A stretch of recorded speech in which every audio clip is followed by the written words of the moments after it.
Continuidad a nuestro programa académico, tengo el gusto de presentar al doctor Michel Ugasi, quien es cirujano pediatra en urología infantil, es médico tratante del Servicio de Cirugía Pediátrica del Hospital de Niños Baco Ortiz, es jefe del Servicio de Cirugía Pediátrica del Hospital Metropolitano, profesor de Cirugía Pediátrica de la Universidad San Francisco de Quito y tiene también el Centro Materno Infantil Michel José Ugasi Betancourt.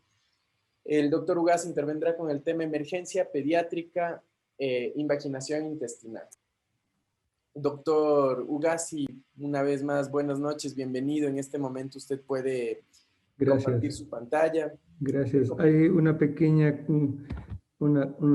cosa nomás. No soy jefe de servicio del Hospital Metropolitano, sino de Los Valles, pero sí soy médico activo del Hospital Metropolitano. En este momento tenemos ya la visualización de la pantalla suya y le comento que todos los asistentes por este evento tienen el micrófono y la cámara apagada para que no tengan ningún tipo de interrupción. Las preguntas las realizarán vía chat y las leerá la doctora Jara. Perfecto, me parece. Bueno, muchas gracias por la invitación. ¿Sí se me escucha bien?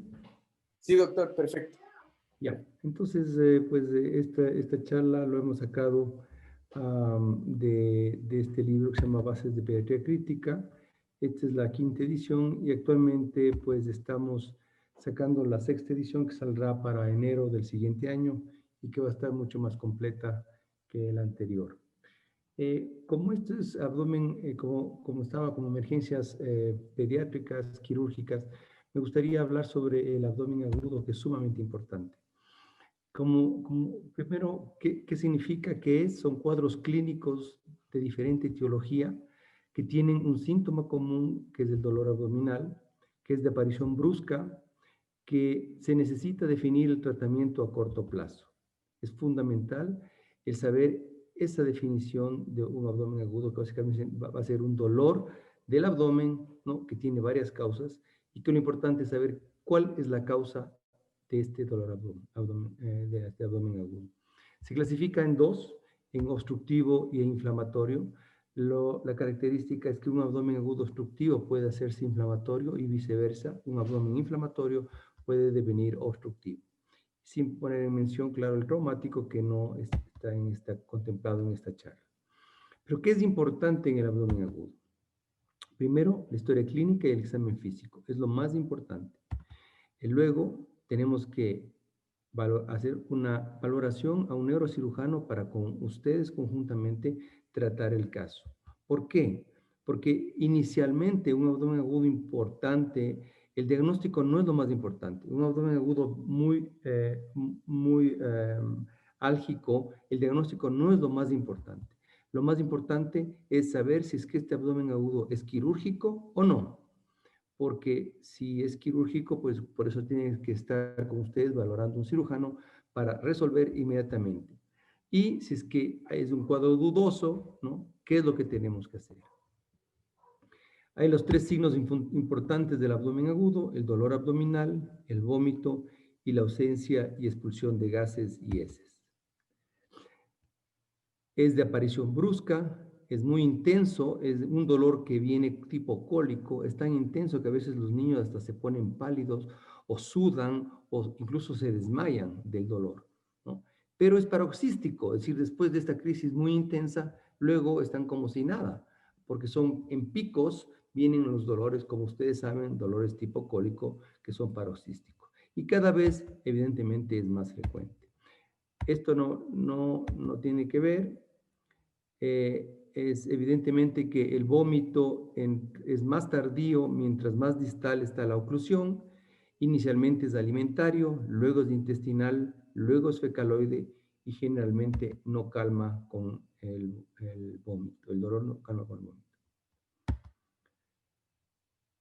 Entonces, es importante que en una distensión abdominal, que es otro signo de una oclusión intestinal, sepamos diferenciar las oclusiones altas de las bajas, porque las bajas, las intestinales bajas van a producir distensión abdominal, mientras que las altas generalmente no provocan distensión abdominal. Y lo más importante en un cuadro oclusivo, ¿no? Que es que no hay peritonismo, mientras no exista un compromiso vascular.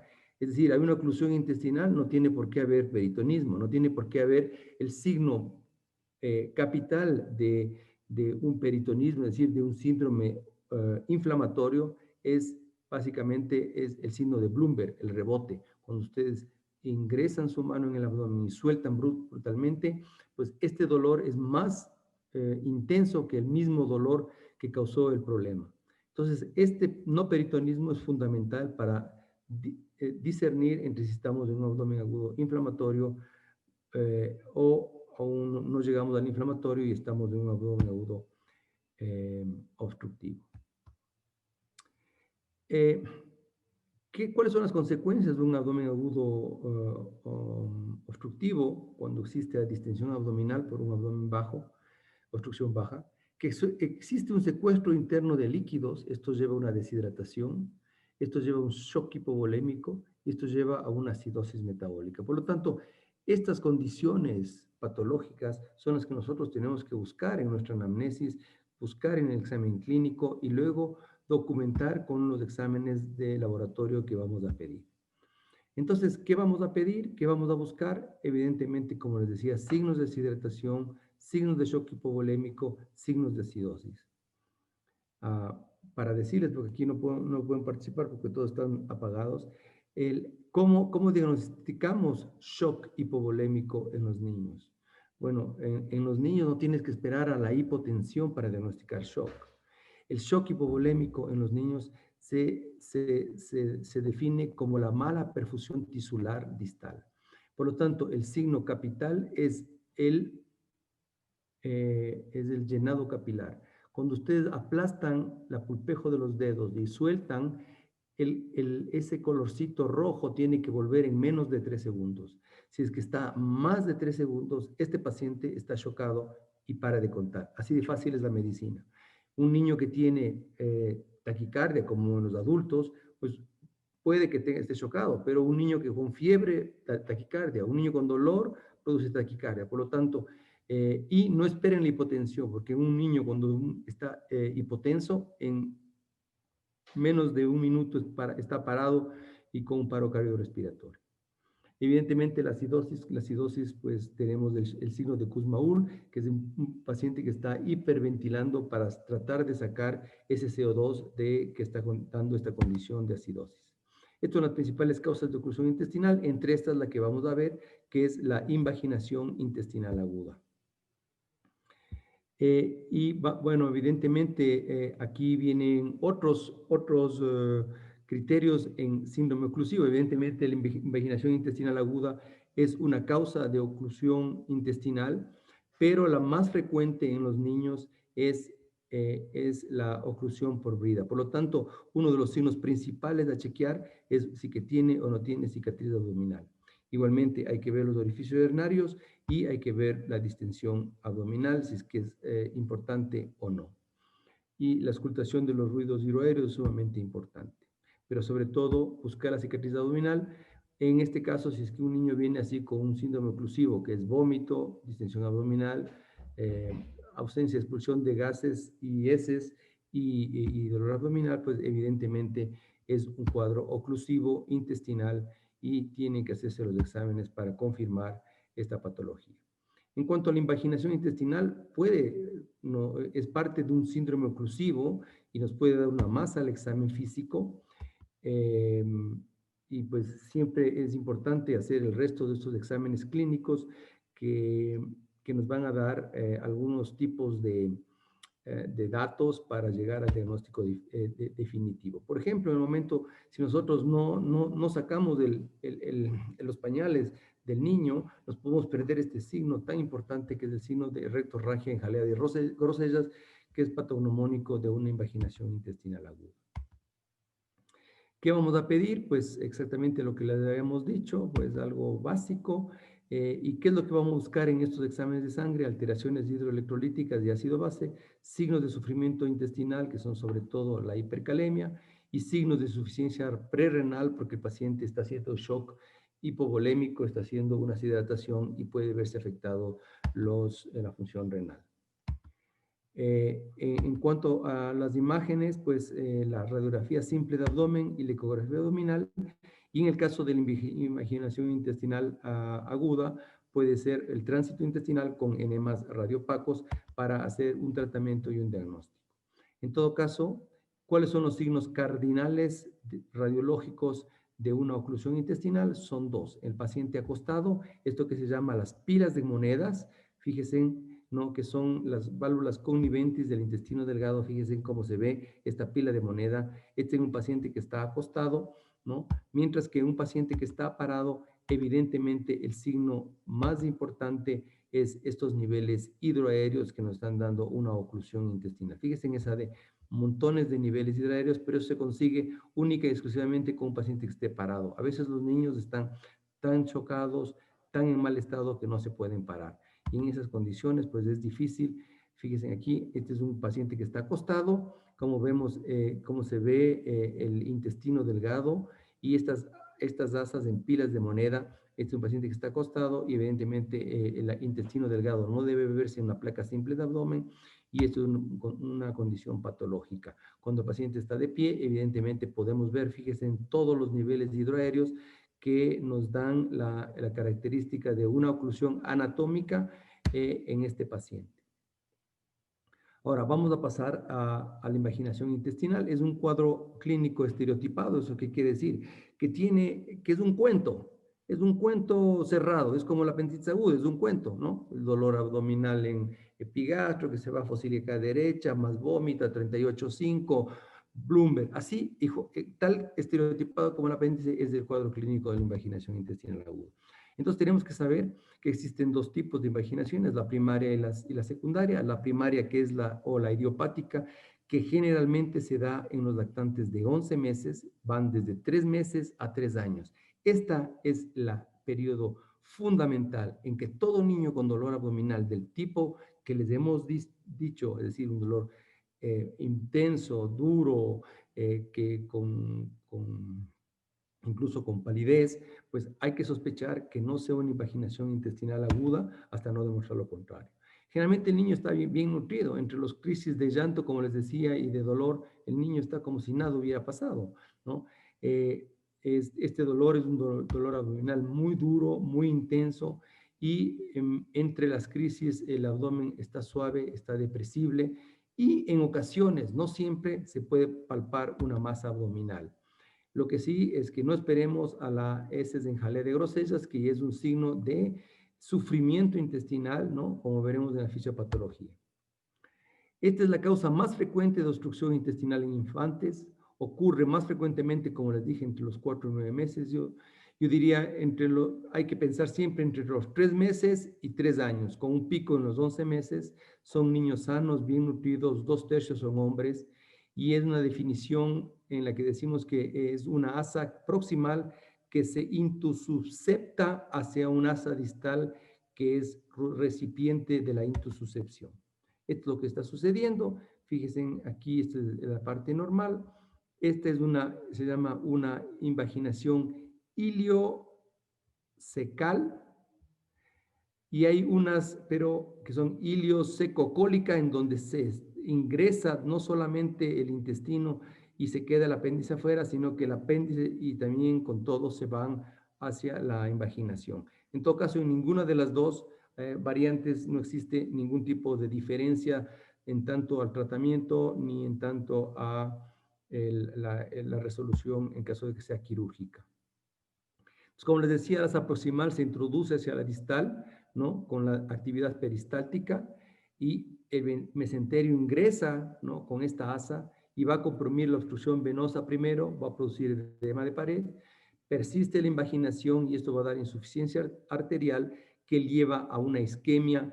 En esta isquemia es lo que se va a producir úlceras, y las úlceras van a producir sangrado, y este sangrado van a dar este típico jalea de Grossellas que vimos en la foto anterior.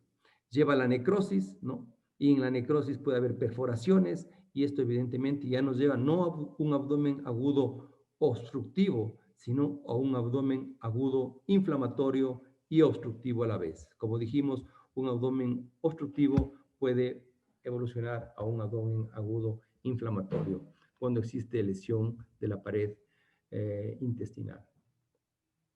Entonces, la invaginación intestinal primaria o idiopática generalmente no tiene agente causal en sí, ¿no? Se ve porque las placas de Peyer están hipertróficas. Realmente estos niños de esta edad tienen siempre las placas de Peyer muy hipertróficas, y cuando existe una motilidad intestinal aumentada, ¿no? A estos niños a veces pueden estar con una enfermedad respiratoria o una gastroenteritis, y esta hipertrofia del tejido linfoide hace como cabeza de intosuscepción, ¿no? Y se va a producir la intosuscepción, es decir, la invaginación intestinal en estos casos. Es frecuente en épocas de gripe estacional, sobre todo en los países que tienen 4 estaciones, y en muchos casos, pues hay un antecedente en los niños menores de 2 años que tengan adenovirus y rotavirus. Igual, saben ustedes que una de las complicaciones de las vacunas del rotavirus es la invaginación intestinal aguda, por lo tanto, ustedes como pediatras tienen que estar siempre pendientes de esta condición. En cuanto a la secundaria, generalmente se dan, ya aquí se da más allá de los niños de 3 años. Generalmente se dan en niños de 4 a 7 años, ¿no? Y las causas de estas son, como decimos, más de 4 años, ¿no? Es el divertículo de Meckel o el pólipo que van a producir esta intususcepción, como podemos ver aquí, por ejemplo, este pólipo, ¿no es cierto? O este divertículo de Meckel, que son causas orgánicas, y estos son invaginaciones intestinales secundarias a estos procesos, se dan generalmente en niños mayores de los 4 años, ¿no? Haciendo la diferenciación de las formas primarias o idiopáticas que son entre los niños de 3 meses a 3 años. También puede haber pacientes, esas son duplicaciones intestinales que pueden ser causa de esta invaginación, y en este caso, pues, este es el signo de Peutz-Jeghers, no sé si ustedes han visto, son pólipos, ¿no? Que pueden producir igualmente invaginaciones en estos niños. Ya hemos visto cuál es la clínica, ¿no es cierto? Es un dolor cólico importante, ¿no es cierto? Es un signo de, digamos que es un cuadro de abdomen agudo obstructivo, dolor, vómito, ausencia de eliminación de gases y heces.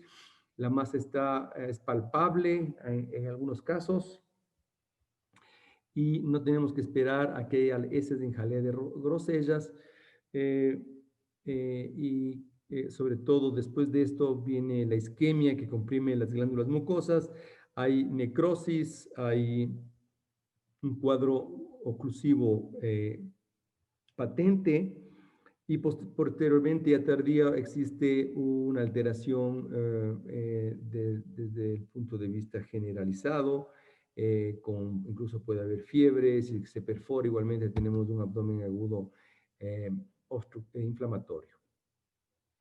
En cuanto al examen clínico, a veces pues dependiendo del estado, ¿no? A veces podemos ver esta masa, no siempre, pero a veces podemos verla, o palparla, ¿no?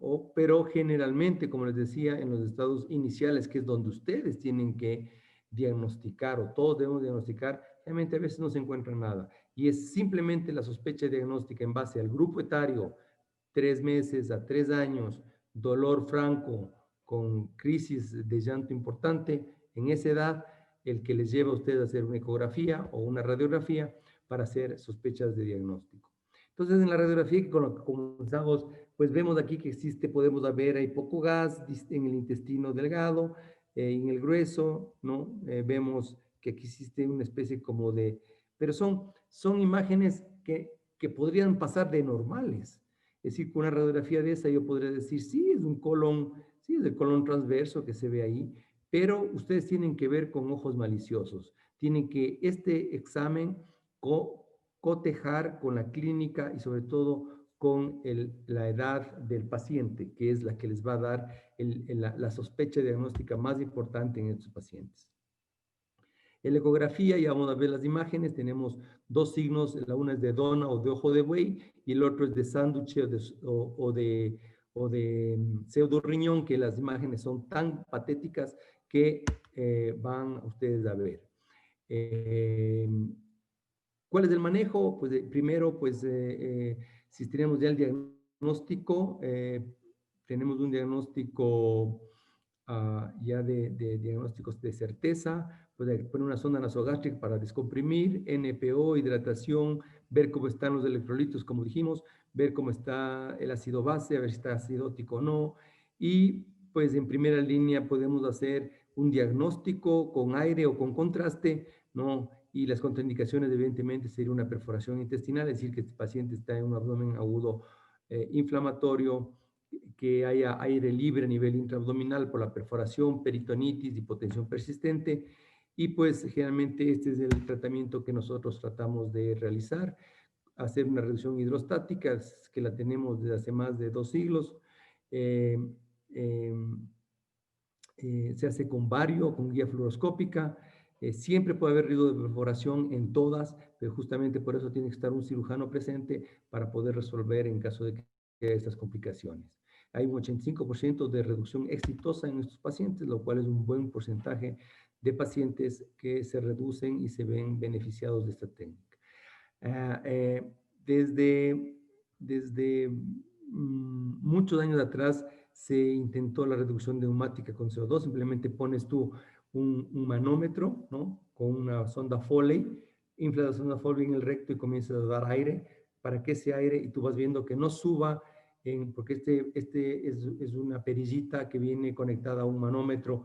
Probablemente ustedes ya no tengan manómetros de mercurio. Actualmente esas cosas eran de nuestras épocas, actualmente los manómetros son electrónicos, pero imagino que se puede hacer algún tipo de adaptación para ir viendo que la presión que ustedes están inyectando a nivel del recto con la perilla no sea mayor de 100 a 120 milímetros de mercurio, justamente para evitar que haya perforación del intestino al tratar de desinvaginar esta invaginación. Este es un examen, fíjese, esto es una invaginación intestinal, hacemos el primer introducción de bario, existe un stop a este nivel en donde vemos, ¿vieron la radiografía que les mostré hace un momento? Esa radiografía en donde se veía que algo pasaba aquí, ¿no? Algo pasaba, si ven, ¿no? Algo está aquí, algo pasaba aquí, había una como zona que faltaba y que ustedes decían, sí puede ser, ¿no es cierto? Entonces, fíjense, aquí estamos confirmando ese diagnóstico, aquí viene una invaginación, hay un stop, damos un poquito más de presión en la columna de bario y hasta que esto se comienza tiene que haber como vemos aquí, una invasión masiva del contraste hacia las asas intestinales, y eso nos va a indicar que el paciente está desinvaginado. Cuando el paciente no se puede desinvaginar, tenemos que hacer el manejo operatorio, ¿no? Vamos a hacer una incisión, vamos a hacerlo por vía laparoscópica o por vía abierta. Por vía abierta hacemos una incisión transversa, ¿no? Y pues, ¿qué es lo que hacemos? Como ustedes saben, esta es la invaginación, aquí vemos el intestino, y lo que vamos a hacer, vamos a sentir la masa y no vamos a jalar, no hay que jalar. Hay que empujar desde lo distal hacia lo proximal, ¿no? Para evitar que haya una perforación. Ahora, esto se puede hacer por vía laparoscópica, si es que el paciente pues está con peritonitis, es una contraindicación, si es que hay inestabilidad hemodinámica igualmente, ¿no? Aquí tenemos el colon, fíjense en esta flecha negra, y el asa intestinal de delgado en esta aquí que estamos tratando de empujar, y aquí lo que no me gusta de la técnica de laparoscópica es que siempre se trata uno, porque no es tan fácil con una sola pincita el tratar de desinvaginar. Si es que las cosas no salen, pues hay que hacer una incisión, fíjense, una incisión transversa al lado del ombligo, y hay que extraer la pieza y ver qué es lo que se hace. Esta es la ecografía de un paciente, este es igualmente lo que ustedes ya vieron. En este caso la invaginación es muy pequeña, pueden ver aquí, ¿no? Es muy pequeña, y pues aquí sí, pues se hizo una desinvaginación por vía laparoscópica, pero estos son casos que incluso pudieron haberse desinvaginado por un enema de bario o un enema una insuflación de aire, ¿no? Y lo podemos hacer o no con control endoscópico, ¿no? Y podemos ver aquí estas placas de Peyer, estas placas de adenopatías que son las causas en estos niños. en los manejos no operatorios hasta un 15% de recurrencia. Eso quiere decir que ustedes le desinvaginan y en un 15% de pacientes pueden volver a hacerse invaginación, sobre todo en las primeras 24 horas, por eso hay que hospitalizarles, no hay que mandarles a la casa. En la laparoscopía hasta un 10% y mucho menos en la cirugía abierta. Fíjense en este de aquí, vemos, este es un paciente que viene con dolor, ustedes tienen la sospecha, lo mismo, ¿no?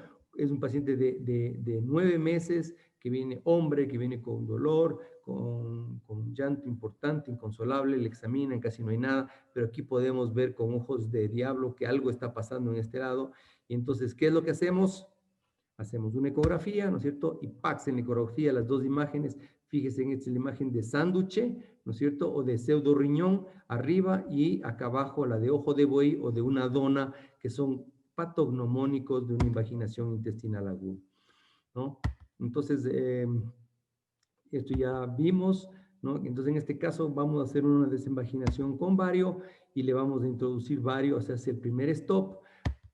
Producimos un poquito más de presión, está ahí, fíjese en el lado izquierdo, más presión y nos hemos ganado hasta básicamente el ciego, pero vemos aún una zona que falta aquí en el ciego, vamos a producir un poquito más de presión, le dejamos un poco más de tiempo al paciente ahí y vemos, así es como estuvimos antes y pues vamos a producir, vemos esto de aquí, pero hemos pasado los 120 milímetros de mercurio de presión, es una presión que puede ser muy peligrosa y vemos que el paciente no desinvagina, porque como dijimos, tiene que haber un llenado explosivo de todas las osas intestinales delgadas. No es el caso, este caso pues es un paciente que requirió, que teníamos que hacer una cirugía. Esta es la imagen transoperatoria, podemos ver aquí el apéndice, como lo que vimos en el esquema, este es el asa intestinal que ingresa del delgado, y aquí tenemos el ciego, ¿no es cierto? Y aquí está la masa que no se pudo desinvaginar. Entonces, en los casos en que hemos pasado mucho tiempo, el cuadro de abdomen agudo obstructivo se hace abdomen agudo inflamatorio. Como les decía, el rebote o el Bloomberg es el signo cardinal para hacer el diagnóstico de estos pacientes, ¿no? Esto de contractura abdominal siempre tiene que ser, puede ser difusa o difusa, pero siempre es involuntaria. No hay la contractura abdominal voluntaria, eso no es un niño que está llorando, ¿no? Entonces, contractura abdominal significa que este paciente está más allá de un dolor rebote, es decir, ya tiene un abdomen casi para ir a un abdomen en tabla, que es un abdomen que es patológico, evidentemente, por un signo de abdomen agudo inflamatorio. Entonces aquí, a más de lo que ya habíamos visto de alteraciones de ácido base y hidroelectrolíticas, tenemos que buscar signos de infección y alteraciones en la coagulación, ¿no es cierto? Y signos de fallo multisistémico, ya sea hepático, renal u otros, en estos casos en que el paciente ya hasta ha entrado con una peritonitis. Al examen de sangre, a más de lo anterior que pedimos para un signo oclusivo, tenemos que ver sobre todo PCR, BES y procalcitonina, ¿no es cierto? Y los policultivos para ver si es que hay gérmenes que sean los causantes de esta patología. Y en la radiografía simple, dijimos que en las oclusiones intestinales teníamos los signos de las pilas de monedas y los niveles hidroaéreos. En cambio, en un síndrome de abdomen agudo inflamatorio, lo que tenemos que buscar es el neumoperitoneo, que nos está indicando que ha habido perforación intestinal y por lo tanto el aire está perforado, está pasando hacia la cavidad abdominal, y vamos a ver cómo estos dos signos que están por debajo, evidentemente en un paciente que está de pie. En un paciente que no está de pie no podemos ver. Y aquí tenemos que ver estas como bombitas que ven aquí, que son imágenes, ¿no? Que decimos en café, no el signo del café, que es el signo del vólvulo de colon, de sigma, perdón, sino que son estas imágenes negritas que ustedes están viendo ahí, que son signos de aire atrapado entre las asas intestinales. Y cuando al paciente le ponemos de pie, evidentemente, fíjense en cómo ya vamos a ver este neumoperitoneo. Este es un paciente que tiene un abdomen agudo inflamatorio por una perforación intestinal. Igualmente, este paciente, fíjense en esas bolitas negras que les estoy diciendo, y fíjense en ese neumo salvaje, este de aquí es del hígado, por aquí, este es el diafragma, aquí está, hay un montón de aire, este es un paciente pues tiene una perforación masiva. En los pacientes que no se pueden incorporar, ¿qué es lo que hacemos? Por ejemplo, un lactante que no se puede incorporar, un lactante que está, perdón, un recién nacido que está en una incubadora, ¿qué es lo que vamos a hacer? Pues ponemos se llama placa tangencial al paciente que está acostado, la placa está por detrás del paciente y el radio ingresa lateralmente, de tal manera de que si es que hay aire, vemos cómo está aire en la parte de arriba, ¿no es cierto? Otra forma puede ser, pues, de esta manera, en paciente lateral, cuando está acostado, y pues en ese caso vamos a ver si es que existe, en este caso no hay aire, no hay perforación, pero fíjense en este otro paciente como existe este neumo y incluso con líquido ahí, es pacientes que no se pueden parar y que nosotros tenemos que hacer este tipo de exámenes para hacer el diagnóstico. Igualmente, en radiografía para el síndrome obstructivo, perdón, síndrome inflamatorio, tenemos que ver líquido libre peritoneal, que se ve pues como imágenes radiopacas en las correderas parietocólicas que borran la imagen del psoas y pues evidentemente como es un síndrome, como decíamos, un abdomen agudo inflamatorio, puede hacer imágenes obstructivas, ¿no? En este caso, fíjense, aquí tenemos un blanco, aquí en esta zona hay líquido, evidentemente en las parietocólicas, imágenes radiopacas, y aquí vemos pues en el paciente de pie estas imágenes que son de imágenes de un síndrome de abdomen agudo obstructivo, que son las imágenes en niveles hidroaéreos.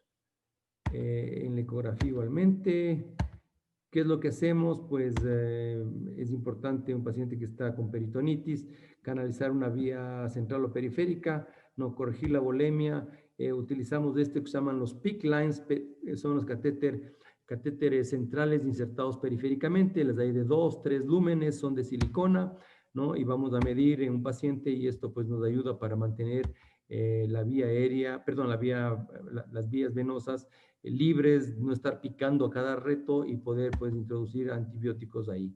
En cuanto a los principios del tratamiento, pues de la antibiótico-terapia en peritonitis primarias, la asociación AMPI-gentametro o cefalosporina tercera con metro o una clindamicina con una cefalosporina tercera generación. ¿Qué es lo que vamos a buscar en estos casos?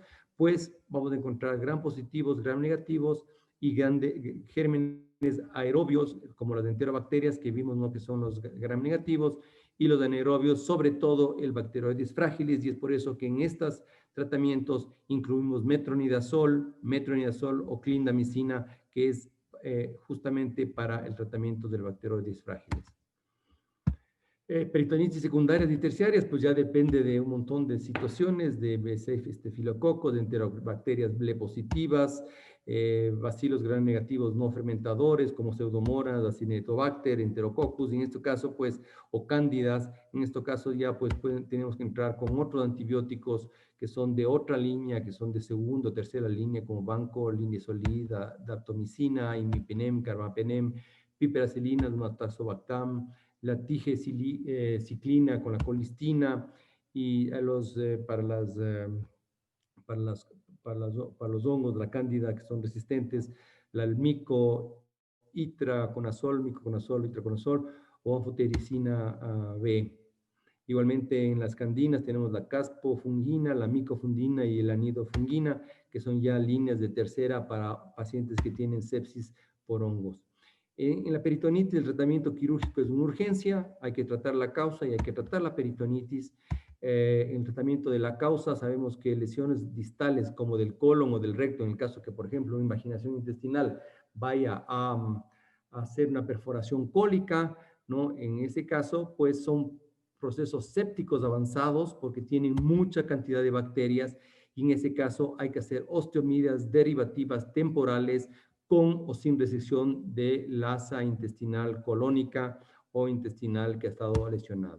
En cambio, en las lesiones proximales, como el estómago, intestino delgado, son líquidos poco contaminantes y por lo tanto podemos hacer el reparo haciendo una restauración primaria de la continuidad intestinal y haciendo una resección anastomosis o una resección de la zona que está necrótica. Aquí tenemos algunos ejemplos, fíjense, esta es una invaginación intestinal aguda, aquí tenemos el asa intestinal, fíjense en ese color, ya está, por eso lo que produce ese color, fíjense rojo, por eso produce esa hemorragia en tipo, y fíjense cómo vamos entrando y ya el asa va cambiando de color, esta asa podría estar necrosada, No, fíjense, tenemos que esperar un momento. Si tenemos una sospecha de vitalidad del asa, como es asa intestinal, de intestino delgado, podemos hacer una resección anastomosis debido a que la cantidad de intestino, perdón, de bacterias a nivel del intestino no es tan grande como en el colon. Si fuese colon, tendremos que hacer otro tipo de cosas, ¿no? Este es un paciente igualmente. Fíjense en cómo está con esa asa que está un poco sufrida, pero yo creo que sí tiene vitalidad, a diferencia de un asa de estas características en que evidentemente este paciente tiene que hacerse resecciones intestinales y con colostomía incluso, o ileostomías temporales. Entonces hay que, en cuanto al manejo de la peritonitis en sí, hay que hacer una buena observación de la cavidad peritoneal, ya sea por una laparotomía, actualmente por la laparoscopía ha tomado bastante uso en estos casos, ¿no? Para hacer un lavado profuso, ver la exploración abdominal completa y en casos severos, pues vamos a utilizar las peritoniotomías, como veremos lo que les voy a decir. ¿Qué son estas peritoniotomías? El concepto es hacer un manejo abierto de la cavidad abdominal cada 24 a 72 horas con intervenciones programadas y limpiezas sistemáticas. Esto de aquí fue hace 20 años, se ponían unos cierres, unos zippers, ¿no? Para abrir y cerrar, pero eso no funcionaba muy bien. Fíjense, en así luego en vez del cierre se puso una especie como de velcros que se pegaba de esta manera, ¿no? Para poder ingresar a cada rato. Evidentemente, en esas asas intestinales, pues no podemos hacer una resección de varias asas porque lo podríamos dejar al paciente con un abdomen agudo, con un intestino corto. Entonces tenemos que ir viendo cómo van progresando poco a poco en el tiempo estas asas y fíjense, después de dejar algún tiempo, la forma de las asas, el color de la vitalidad es mucho mejor y pues no hemos hecho la resección en un solo tiempo, sino que hemos estado haciendo curaciones, ¿no? Durante mucho tiempo también utilizamos esto que se llama la bolsa de Bogotá, que son coger una dextrosa estéril y suturarle alrededor, ¿no? Para luego abrir y poder ir cerrando poco a poco, como por ejemplo también en este otro caso, paciente que tuvo una invaginación intestinal, fue resecado, se infectó, se abrió, le operaron unas 4 veces y llegó a nuestro hospital. Evidentemente, este paciente no le puedo operar de una primera instancia, es una peritonitis severa, no tengo que primero utilizar esta bolsita por debajo para hacer programados, ir viendo poco a poco cómo se va mejorando el paciente, o actualmente ya tenemos otra cosa que es el vacuum bell, que es un dispositivo que podemos poner, aspirar. Actualmente hay unos, no tengo fotos, pero hay unos dispositivos especiales que incluso lavan y aspiran, meten agua y aspiran para mantener pues una cavidad abdominal recirculante y libre de bacterias. Eso es todo, muchachos. Si es que hay alguna pregunta.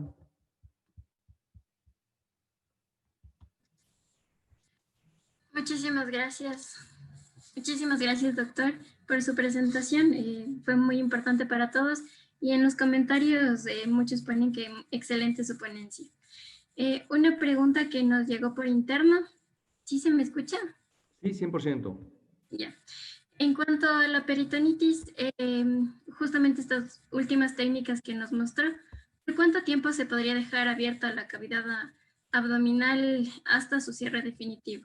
La que sea necesaria. A veces puede ser meses, puede ser un mes, 10 días, depende de la etiología y depende de lo que tenga. A veces hay lesiones intestinales que se han suturado y entonces hay que ir viendo cómo van esas lesiones, que peguen bien. Si es que no pegan, tienen que volverle a suturar. Entonces es muy complejo y dependiendo de la patología, dependiendo de los gérmenes, dependiendo del paciente, pues pueden ser desde semanas hasta meses. Gracias, doctor. Otra pregunta que tenemos es, ¿los niños con invaginación intestinal idiopática podrían presentar enfermedad celíaca de base? No, creo que no. La enfermedad celíaca es otra, tiene otras condiciones y la invaginación intestinal es, sobre todo, como les digo, por rotavirus, infecciones infecciosas, que son las idiopáticas y que se presentan entre los 3 meses y 3 años de edad. Gracias, doctor. Otra pregunta que nos realiza el doctor Jonathan Sánchez es, en cuanto al ALBAC en el paciente pediátrico, ¿qué tiempo sería recomendable el tiempo de uso? ¿En cuanto al qué? ALBAC, lo último que nos mostró, ALBAC abdominal. Ah, eso es lo que te comentaba Ángeles. Es muy relativo dependiendo de la curación del paciente y de las lesiones que tengan. Se utiliza para varias cosas. Se puede utilizar para pancreatitis, se puede utilizar igualmente para peritonitis de varios tipos. Entonces, dependiendo de esto, pues de la etiología y de la gravedad del paciente, se puede dejar, como te digo, desde una semana hasta 1 o 2 meses. Muchas gracias, doctor. También creo que igual la penúltima pregunta iba un poco también dirigida a la parte de en ciertas alteraciones, en ciertas intolerancias alimentarias también se presentan heces con sangre. O, bueno, no necesariamente. Sí, muy bien, sí, claro, en pacientes, bueno, las heces con sangre se presentan igualmente en varias patologías. Aquí hay que hacer el diagnóstico diferencial aquí entraría pues de otro capítulo que son el sangrado digestivo alto o bajo de los niños. Eso es otro capítulo que es aparte y donde hay que hacer diagnóstico diferencial. Entre esas están, claro, intolerancias a la leche de la vaca, entre otros sangrados está el divertículo de Meckel, entre otros sangrados están eh, las úlceras gástricas, úlceras duodenales, cada vez menores actualmente con el uso de los inhibidores de bomba de protones del estómago, pero todas esas lesiones pues entran en el diagnóstico de la hemorragia en estos niños. Pero aquí el diagnóstico se da, como les digo, porque el niño viene con un dolor importante. Es un niño de 2 meses, de 3 meses, perdón, 3 meses a 3 años, generalmente de 11 meses, que es el pico que produce, viene con dolores importantes y usted al examen clínico, entre las crisis están normales y las heces de jalea de grosella son características. Sí le vieron que no son rojas rutilantes, por eso son en jalea de grosellas, porque son un poquito más apaciguadas, creo que son mezcladas con un poquito de esa diarrea que tienen los niños, de esa deposición media verdosita, amarillenta, y hacen este color que es característico de esta hemorragia, a diferencia de la hematoquexia pura, ¿no? Que se da en otro tipo de las lesiones, por ejemplo, la enfermedad, por ejemplo, en alergia a la leche de la vaca, que son más bien hemorragias rojas rutilantes. Muchísimas gracias, doctor, por su exposición y otras Chicas, felicitaciones de parte de todo el auditorio. qué bueno, me alegro que les haya gustado. Los que quieren hacerse cirujanos pediatras, les espero. Estoy de director del posgrado de cirugía pediátrica de la Universidad de San Francisco y pues es un posgrado muy bien organizado, dura 5 años, en donde les garantizo que saldrían como excelentes cirujanos pediatras. A quien les gusta la cirugía pediátrica, pues bienvenidos cuando se abran las fronteras de universitarias, porque ahora con el COVID estamos pues todos recluidos. Muchas Listo. gracias. Bueno, chicos, un gusto y hasta la vista. Hasta luego, doctor. Muchas gracias por este tiempo brindado a nuestro congreso. Valiosa información que sé que todos los asistentes se llevan y lo veo por los comentarios de la excelente conferencia que usted ha realizado. Bueno, me alegro, chicos. Bueno, a estudiar, que les vaya bien. Hasta luego.